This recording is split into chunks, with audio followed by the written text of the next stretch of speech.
Hi, everybody. Excited for this episode of The Shift today, where I'm being joined by Ra'eesa Motala. Ra'eesa is an industrial tenant rep broker with Rokos Advisors out of Minneapolis. Since we recorded this episode, Ra'eesa's shine is like exploded. She's on panels all over the place. You've probably seen her name all over, and there's a good reason why. Ra'eesa is so smart. She's so engaging. And we have a fantastic conversation about client centricity and the utilization of technology to actually create more transparency in the process to help your business grow. So excited for this conversation. Thrilled to be joined by Ra'eesa, who I consider a great friend in the market. And I think you're going to enjoy the episode. Thanks, and welcome to The Shift.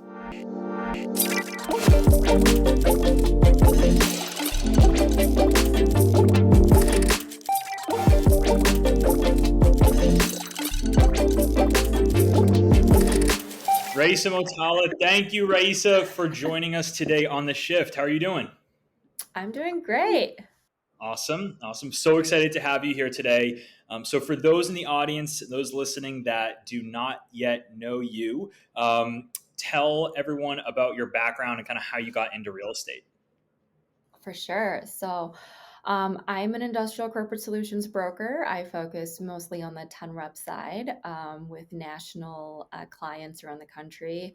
I would say that I totally fell into this super accidentally. So it was not at all planned by any means. So, I went to medical school, and I guess that's how all brokers get their start in the industry. So, um, but my focus is on the industrial side of asset classes, and it's definitely an interesting day every day. Yeah, that's awesome. Tell us a little bit more about kind of how you got into commercial brokerage. Something you and I have talked about a lot, and I think that way, particularly your path into industrial itself, I think is really an interesting story and a great story, and I'd love for you to kind of walk the audience through that. For sure. So I started, I guess, in the industry just a little under 10 years ago, and I was on a sabbatical from medical school, and I had a mentor reach out to me and say, you've got some time to kill pretty much before you head back. So why don't you try to see if there's something that you enjoy doing, and maybe there's a hobby or a job or something that is not so focused on the medical industry that might pique your interest. So I actually took a part-time job as a leasing consultant for luxury apartments here in Minneapolis, and I had no idea what I was getting into. So it was kind of fun, but I dove in head first, and honestly, I really enjoyed it, and especially the people aspect of it, and like meeting all these cool individuals who had all these different lives, and you don't meet the same person twice in a day. And so I ended up working on the leasing side, and then gradually withdrew from med school at that point, went into more of the property management, and then started going into asset management when a different mentor of mine reached out and said, "This is great. Looks like you're having a blast, but I think you're going to get super bored." And he kind of put me down this path of exploring industrial real estate, especially on the brokerage side. And when I say that I had no idea about, apartments, well, I really didn't know what a broker did until I got into it. And most days I'm like, what? But it was really fascinating because there were really no women in my industry that were doing industrial brokerage here in Minneapolis. And so that was like a great opportunity to kind of tap into that market. But also it was really more of a challenge for me to see if I could face it on head first and what I could do with it. Yeah, that's fantastic. And I love the story because you kind of had seen, okay, well, where are women underrepresented within the industry most? And you kind of dove into that as a challenge. It's one of the things that I think is so awesome about you. The first 20 episodes of The Shift, something that we talked about is highlighting underrepresented voices within this market. I think it's one of the things that's going to be needed to bring innovation to the market, right? Is increasing the amount of people of color, women, underrepresented communities that are within brokerage. I think they should have a bigger voice, and it's going to be what drives innovation. You're a part of that, right? Can you talk about, and I think again, the background pointing to that, can you talk about some of the things that kind of you impart on kind of the next gen that's coming in that are women, people of color, underrepresented communities that are getting into brokerage, and the advice that you'd give them as they try to carve out their own path? Yeah, I think that's an interesting one because every individual is so different in what they're hoping to gain or what they're looking to get out of real estate. I think for young women specifically, it can be an intimidating industry to go into, specifically if you're looking at industrial or corporate work, because we're so underrepresented. And the idea of if you don't get given a seat at the table, build your own table or bring your own seat is I understand that concept, but I also think that that's just like a very lame excuse to not make space for someone.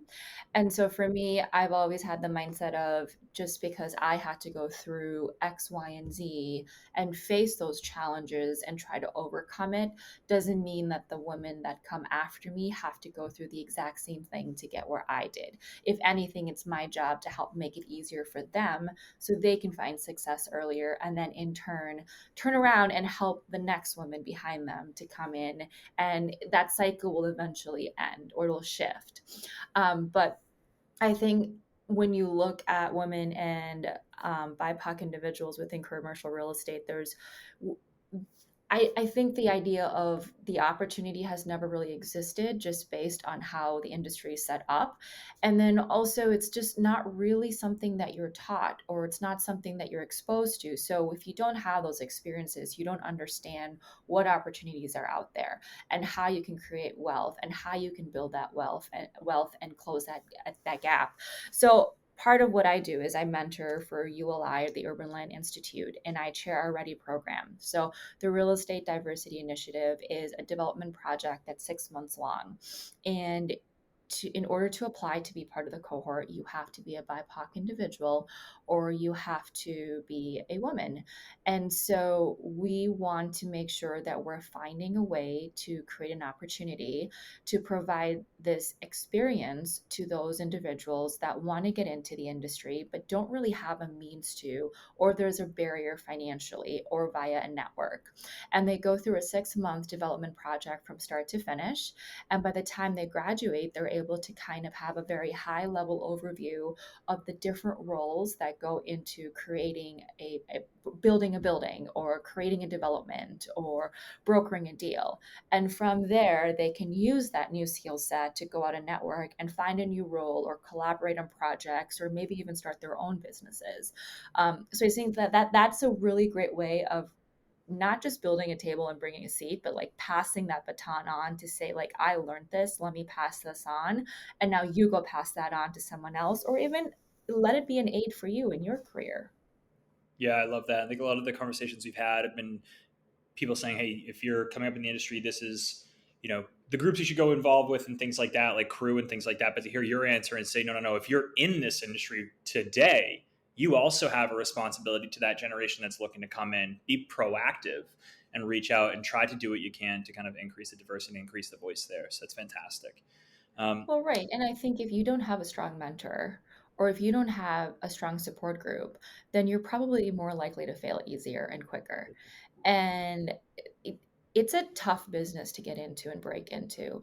And so when you already feel like you have that disadvantage, I think just a little bit of a nudge goes a long way. So. yeah, I agree with that 100%. I think one of the things that young brokers should look to do is create their own board of advisors, right? And building a tech company board of advisors is so incredibly valuable, and they add such great diversity of expertise into kind of your decision making processes. And I think brokers can create their own with other brokers in other markets and other industries that they have some kind of connection with personally and they want to learn from. So that's something I think is a great, great trend that we've seen a little bit that is increasing, which is cool. Oh, absolutely. I personally have my own board of advisors, right, for myself. And this is a piece of advice that I do give younger professionals or college students that I mentor is build your own board. You don't have to have a business or a company to have a board of advisors. Build a board of individuals in different industries, in different, levels of their career. That's a very diverse, inclusive board that you can go to and get advice from because the person you think is going to teach you the most might be able to do that. But the person on the other side of the table of them would give you a different perspective to a solution or a problem. So I think like being very open to knowing like you can tap into so many different individuals and it doesn't have to necessarily be just within your industry type is such a benefit. And so if you can do that early on, and as you navigate different steps in your career or even your personal life, that becomes a really handy resource. Yeah, I love that. I'm going to shift gears here a little bit. You are one of the best speakers I've met in this industry, and what and I'd love to hear from you how you go about pitching clients and how you beat the competition when you go in to pitch. Oof.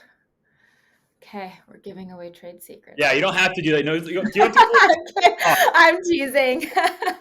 I, you know, so I want to say like we do something great and we do something fabulous and we have like the magic sauce and there's this formula and whatnot. But I think the first thing is it's always very intentional, right? You're not pitching to just pitch the deal.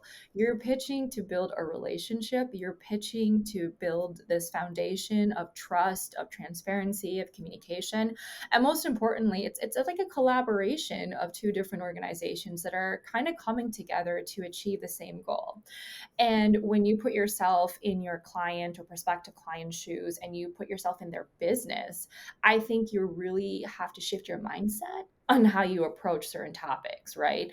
And so for me, I don't necessarily view myself as a broker. I don't really necessarily view myself as an advisor. If anything, I'm an employee in each of one of my clients' businesses. So when I put that hat on and draft RFPs or go to lease or we're looking at spaces, I am looking at it from their perspective for their business need, for their operations. And so when you have to get a client comfortable with understanding why you're right to work with them or for them, I think it's really more about how intentional you are on communicating what you're going to do for them. And if you can figure out how to solve all the problems that keep them up at night, I think you're a foot in. Because nobody wants to deal with the hard stuff. And they always want to push it off or delegate it. And when you come to the table with creative solutions, I think that really helps them realize that having an outside perspective is really beneficial. So I would say that's the first thing is just intentional conversation. I don't like the word pitch. I think it's a little salesy. I think it's like, let me come here and sell you myself and my business and my brand. You really are just being intentional, building a relationship with that person and understanding what is your need. Well, how can I make this better for you? And also strategy. I don't understand why brokers don't look at strategy more seriously and take it into account. It's not just a let me go in, do your deal, and be done with it. right. It's like, okay, well, we're going to go in and do your deal, but what are we going to do after that? And are we doing the right deal? A quick story is I have a client who wanted to do a consolidation about 2 years ago, a pretty big one, and we're in the process of having that conversation now. And as any broker, you want your client to take hundreds and thousands of square feet. And you get that call and you're like, yes, let's do this. This is great. But before I went into the meeting, I kind of was sitting there going, okay, this sounds good, but what's driving this, right? Like, why is your current facility not equipped to take this on? I can't imagine that you have such an increase in business in this location that it's driving that shift right now, and your other locations and other markets are not aiding in that. So after kind of digging in deeper, um, we kind of put together this thought of a consolidation sounds great, but we're going to be increasing our shipping and our transportation costs by almost 25%. Whereas if we start breaking it down and then actually going into other markets and taking on smaller footprints in those markets, we're going to not only eliminate some of that transportation and shipping costs, but our overhead from real estate is not going to be as high as we thought it would be based on the type of product we're taking. So I did a disservice to myself because now I'm not building 500,000 square feet, but my client is going, not only did you save me a lot of money, you cut down on my overhead, you cut down on a lot of expenses that my team couldn't figure out. I'm taking on additional space, but in a way that is actually manageable, and the growth for those markets are now going to be increased. So I think if you can also have your client recognize like you're looking out for their best interest, you're not here to be self-serving, you're going to get that call every time. Yeah, I think that's what a great story, and I think it's important for you too to like, and I'm sure you do look at it as an investment. You just made an investment in Mhm. that relationship, right? You had helped them Yeah. forego this massive expense you would have made a lot of money on, but you made an investment into that relationship that's going to hopefully pay dividends, in perpetuity as long as they're still around, right? Absolutely. I mean, I always tell my team all the time, it's we don't do brokerage. We we do people. We believe in people, we believe in culture, and then we do real estate. And if we're not hitting the mark on those first two, and if we're not figuring out how to solve for that for internal organizations, or if we're not understanding how we can contribute to that, then we have no business touching their real estate. That's fantastic. What a great soundbite. Um, your firm, I can't think of a firm that actually is more focused on technology and does a better job of adopting and utilizing technology on a day-to-day basis. You guys are very tech forward and it's fantastic. Can you talk about, as the company's grown, how you've kind of stayed focused on using tech and some of the benefits it's had for the firm? It's really hard because there's so much technology out there right now. There's just so many different platforms that you can tap into. And I think, coming from your background, you might agree that brokers are the last to adapt when it comes to technology. It's so hard for them to go from a shoebox of business cards to a CRM and understand how to implement that in their day to day life because it's so fast paced and you're trying to just keep up with it. And thankfully, I was never the generation of business cards in a shoebox. And maybe that's what makes it easier for me. Right. But if you're not trying to adapt and evolve as the world around you adapts and evolves and progresses, I think you're going to fall behind.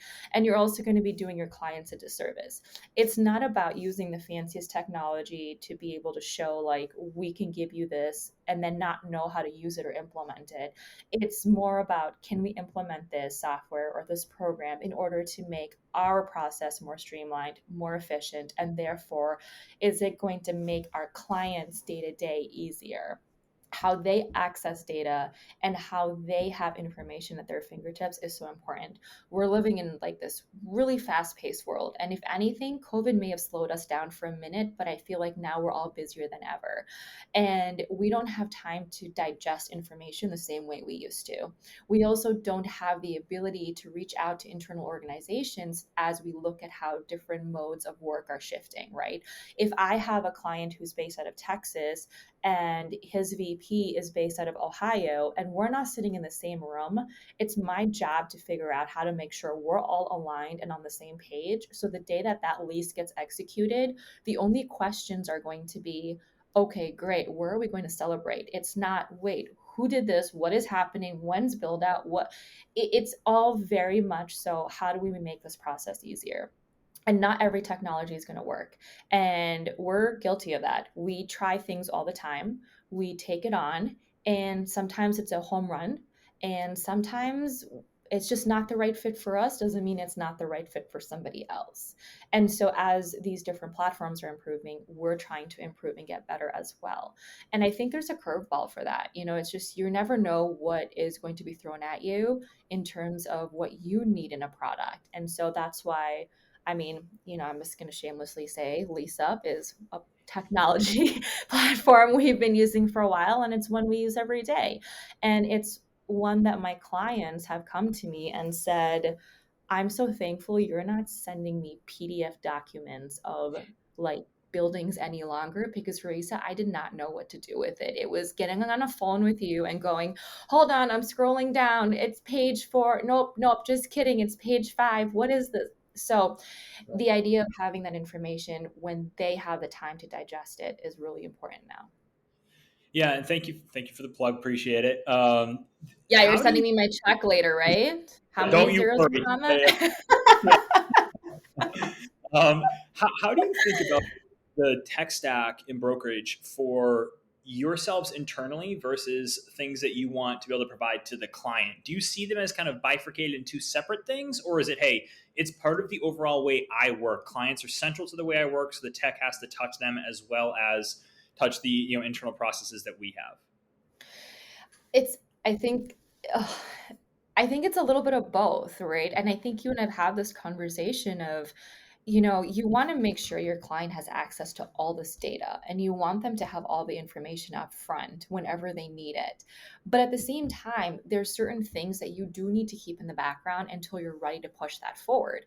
And where do you house that? Like I don't want to be housing specific data while I'm still compiling or, analyzing certain aspects of, financial information. And I don't want my client to be looking at it midway through and then having that confusion of like, wait, you're saying it's X, Y, and Z, but it's not completed and they're not recognizing that or understanding that. And so, how do you find that separation of like, here's what you can look at where it's not overwhelming to you as someone who's not in this industry and you're working through it, but also at the same time, I can be in the background pushing that information out as it's needed. Because I have noticed that when I have given my clients a lot of information up front, it's been more of a disservice, right? There's a difference between transparency and communication, and then there's a difference between let me overwhelm you by giving you every single piece of information and you're just not going to look at any of it. You're going to go, this is great, but I don't need this, so I'm just going to ask you when I need it. And how that works is a tough one because Yeah. there's so much that goes into it, as you know. Right. And I think one of the hard things there too is that every client probably has a different level of data they want to get, right? Some want to be able to get everything and we'll look at everything. They want all of it. They want to look at it. Some of them just want the bare bones. Tell me what I need to know, Right. right? And so you have to, trying to find a way to utilize technology that can help you through that process is difficult. That's one of the things that makes this business, in the brokerage world so interesting, is just how different deal to deal is, right? Oh, absolutely. I have clients who have, 40 plus locations around the country who, specific teams need access to only specific items and specific documents depending on which market they're in. I have clients who want their entire leadership team to have access to it. And then I have some clients who are like, no, it's just me, my CFO, my COO. Like, I don't need everyone. I'll pull them in Right. as they come. And so, mitigate like managing that on its own can be rough because you're also trying to manage their expectation of what you're giving them and Yep. then how you kind of roll individuals in. So sometimes too much technology can be a slight hiccup, but I always am of the mindset that if we're not continuing to push that boundary and push that bar, we're never going to find out what truly works. Yeah, I love that. And it's an iterative mindset, right? Um, where do you think your day to day and like the brokerage market in general is going to be in 3 to 5 years? Oh man. Um as in The work you're doing, right? The way you're doing deals, the experience clients are having. I guess like your think about your day to day, and do you think it's going to be different in 3 to 5 years, or do you think it's going to be largely the same? I think there's always going to be a need for brokers. You look at the residential industry and you look at the open doors and the Redfins and the Zillows of the world, and there's something to be said about that. At the end of the day, you still need a human body. You need that human touch, that interaction. For the residential side, it's more of that emotional connection than it is really, I just need to buy a house here. I'm signing the paper and I'm getting my keys. There's a little bit less that goes into it. On the commercial side, you're dealing with Fortune 500 companies. You're dealing with rapid expansions for distribution companies. You're dealing with mind-blowing technology industries that's just blowing up. And it's not as simple as let me go on to, CoStar and find my space and sign my lease. Yeah. It has nothing to do with just that. There's so much that goes into it on the back end. And I think there's a misconception there of what people sometimes think brokers do. We're not just here to sign a lease and close the deal, but we're actually helping navigate the future, the financial success of that company, which in turn, is dependent on your employees' well-being and whether or not you can help them put food on their table. So I think will always be brokers. There will always be a need for a broker in some capacity, but I do hope, I don't know if it will be, I hope it's a little bit more streamlined, and I hope that our industry is able to adapt to be able to manage expectations of clients in a more, you know, sometimes brokers can be a little rough. And I think being able to navigate with more empathy how companies are evolving and changing and what's more important to them now is going to help make a lasting impact on what space they take, the type of space they take. And I hope we can implement more technology to make that easier. Fantastic answer. Great conversation as always. I think it's a great place for us to wrap up for today. Thank you so much for taking the time, Ra'eesa. You are the best. And thank you to the listeners. Thank you for having me.